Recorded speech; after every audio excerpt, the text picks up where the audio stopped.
ছেলের সঙ্গে বৈষ্ণোদেবী যাওয়ার কথা ছিল। হায়দ্রাবাদ থেকে কেন্দ্রীয় গোয়েন্দা দফতরে কর্মরত মনীষ স্ত্রী সন্তানকে নিয়ে কাশ্মীর পৌঁছতেই বাবা মাও রওনা হয়েছিলেন পুরুলিয়ার ঝালদার বাড়ি থেকে। গাড়ি নিয়ে রওনা হয়েছিলেন তারা। ডালটনগঞ্জে পৌঁছতেই দুঃস্বপ্নের মতো এসেছিল সংবাদ। পাহেলগামের বৈশারণে গুলিতে প্রাণ হারিয়েছেন ছেলে মনীষ রঞ্জন মিশ্র।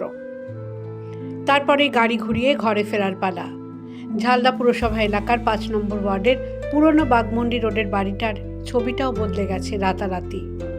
মা বাবার বুক ফাটা কান্নার শব্দে প্রতিবেশীরাও স্তব্ধ। আমরা কালকে রাতের বেলা ৯টার সময় শুনেছি এরকম ঘটনা ঘটে গেছে। কেমন ছিলেন উনি? উনি ভালো ছেলে ছিলেন, বহুত ভালো, সবার সঙ্গে মেশামেশি করতেন, সবার সঙ্গে ভালো ভাষায় কথা বলতেন। না বাবাও ভালো ছিল, ভালো আছেন। কালকে আমাদের ওনার বাবার সঙ্গে দেখা হয়েছে, আমরা কথা বলেছি, খুব ভালো করে কথাবার্তা করতেন, প্রেসিডেন্ট সবার সঙ্গে দেখাশোনা করতেন, বহুত ভালো ছেলে ছিলেন। মাস্টারমশাই, ওনার যে বাবা মাস্টারমশাই, তাকেও চিনতাম।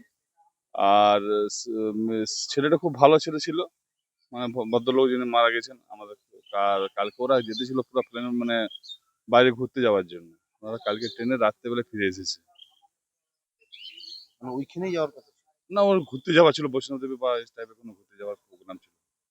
মনীষ রঞ্জন মিশ্র ঝালদা পুরসভা এলাকার ৫ নম্বর ওয়ার্ডের পুরনো বাগমন্ডি রোডের বাসিন্দা। কেন্দ্রীয় গোয়েন্দা দফতরে কর্মরত ছিলেন, কর্মসূত্রে পরিবার নিয়ে থাকতেন হায়দ্রাবাদে। মঙ্গলবার পরিবার নিয়ে কাশ্মীরের পাহেলগামে পৌঁছন। এদিকে ঝালদার বাড়ি থেকে পরিবারের অন্য সদস্যদের নিয়ে কাশ্মীরের উদ্দেশ্যে রওনা হয়েছিলেন বাবা মা। একসঙ্গে হয়ে বৈষ্ণোদেবী যাওয়ার কথা ছিল তাদের। সেই মুহূর্তই অধরা থেকে গেল বাবা মায়ের। ছেলেকে হারিয়ে এখন শুধুই হাহাকার করছেন তারা।